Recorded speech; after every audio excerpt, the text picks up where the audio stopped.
Hello friends, welcome to cook with Avani. આજે આપણે બનાવવાના છે પાલક પનીર। પાલક પનીરની સાથે મેં બનાવ્યા છે પરોઠા। તમે રોટલી પણ બનાવી શકો છો। તો સૌ પ્રથમ આપણે ગ્રેવી માટે ડુંગળી લઈ લઈશું। અહીંયા મેં 2 મીડિયમ સાઇઝની ડુંગળી લીધી છે। એને આવી રીતે મોટી મોટી કટ કરી લઈશું આપણે। તો પછી બંને ડુંગળી મેં કટ કરી લીધી છે। તો જેને પાલક પનીરમાં કોઈને પનીર ના ભાવતું હોય એ ચીઝ પણ એડ કરી શકે છે। પનીરની જગ્યાએ પાલક ચીઝ પણ સારું લાગે છે અને બટેકા પણ એડ કરી શકે છે। પાલક બટેકાનું શાક પણ બનાવી શકે છે। પ્રોસેસ સેમ આ જ રહેશે। તો આપણે લઈ લીધા છે 2 મીડિયમ સાઇઝના ટમેટાં અને 2 મરચાં લીધા છે। મરચાં તીખા નથી, મોરા જ લીધા છે। જેને સ્પાઇસી ખાવું હોય એ વધારે ક્વોન્ટિટીમાં લઈ શકે છે। અને 1 મીડિયમ સાઇઝના આદું લઈ લીધું છે મેં। તો એને પણ આવી રીતે કટ કરી લેવાનું છે। અને લસણની કળીઓ લઈ લીધી છે। 10 જેવી લસણની મેં અહીંયા કળી લીધી છે। તો આટલું આપણે ગ્રેવી માટે લેવાનું છે। તો સૌ પ્રથમ આપણે તેલ મૂકી દીધું છે। તો તેલ સહેજ ગરમ થાય એટલે સૌ પ્રથમ આપણે ડુંગળી એડ કરી દઈશું। એમાં ડુંગળી નાખી દઈશું અને એને સરસ રીતે સાંતળી દઈશું। થોડી શેકાઈ જાય ડુંગળી, ગોલ્ડન બ્રાઉન કલરની થઈ જાય ત્યાં સુધી શેકાવા દેવાની છે। તો પછી આપણે ડુંગળી સંતળાઈ જાય એ પછી એડ કરીશું અંદર ટમેટાં। તો જોઈ શકો છો ડુંગળી સંતળાઈ ગઈ છે તો આપણે ટમેટાં એડ પણ કરી દીધા છે। સાથે સાથે મરચાં, આદું એ બધું એડ કરી દેવાનું છે અને આને એકદમ સરસ રીતે સાંતળવાનું છે। તો આમાં તમારે બહાર હોટલ જેવો ટેસ્ટ જોઈતો હોય તો એમાં 2 ઇલાયચી, નાની ઇલાયચી એડ કરવાની છે, જેથી કરીને ટેસ્ટ તમારે બહાર હોટલમાં જેવું મળે છે સેમ એઝ ઇટ ઇઝ એવો જ ટેસ્ટ મળે છે તમને ઘરમાં પણ।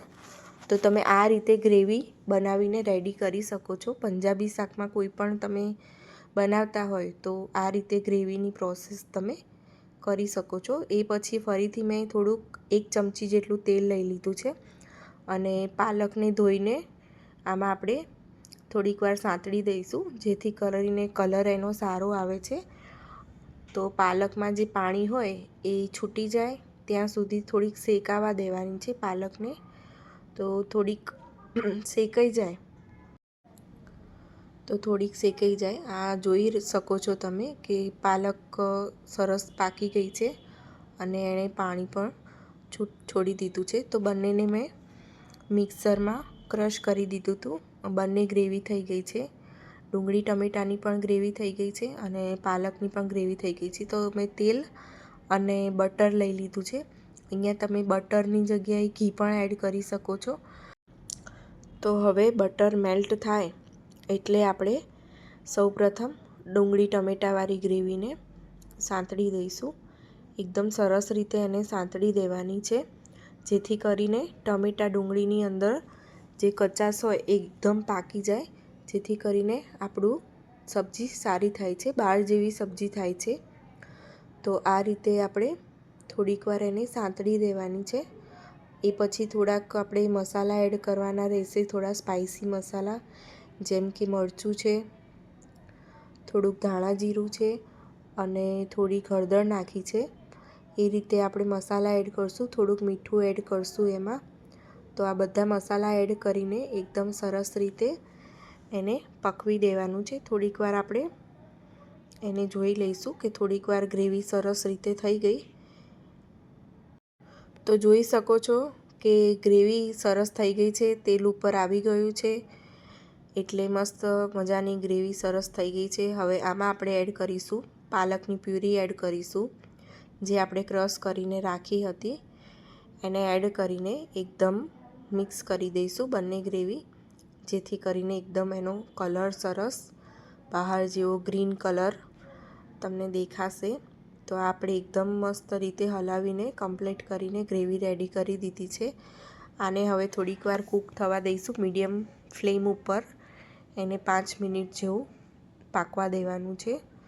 તો હવે આપણે 5 મિનિટ એને રેસ્ટ આપીશું, ઢાંકી દઈશું ઢાંકણું।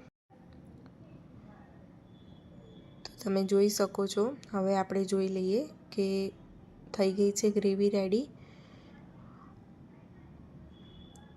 હવે એની અંદર થોડો કિચન કિંગ મસાલો એડ કરશું.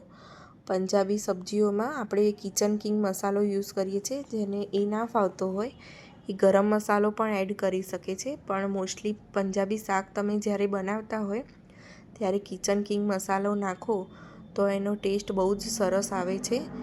તો હવે આપણે ગ્રેવી સરસ થઈ ગઈ છે પાલકની, તો એની અંદર એડ કરશું થોડું ક્રીમ.